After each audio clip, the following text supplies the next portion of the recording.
I know it's nearly coffee time.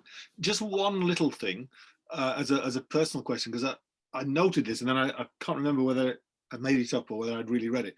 But going back to Eton, are you related to M.R. James? Was that something I read somewhere like that? Yes. I should I'm a explain great that, fan of M.R. James, that's all.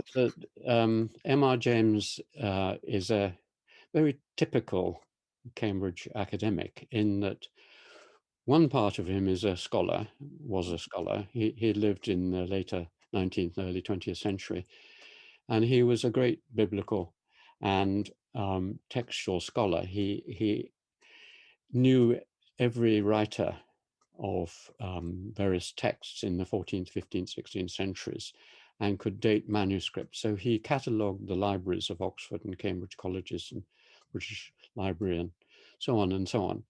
There's never been anyone like him. He was just phenomenal scholar. Dry as dust, unmarried, and so on and so on. And he became the provost of my college, King's College, and the director of the Fitzwilliam Museum, and then went back to be provost of Eton, the only person who's been provost of both. And he went through this sort of hammering education. He went to Eton and then to King's College, and his whole life was a dry, boring, dusty in the shelves of, but like many people here, there was another side to him.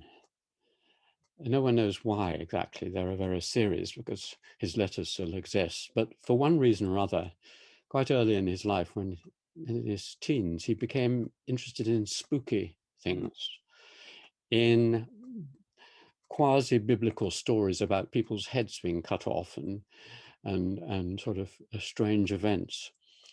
And in the end of the 19th century, he summoned the fellows of King's College one Christmas and said, "How about coming and having a drink with me? And I've written a little ghost story and I'd like to read it to you." So they went along and he read the ghost story to them. And the next Christmas, he did the same thing and they loved it. And they said, "Why don't you turn it into a book?" And so he turned it into a book and then another book, Ghost Stories of an Antiquary. And they are among the most well-known ghost stories in the world. Ghost stories. This Christmas, you'll see one being performed on the BBC.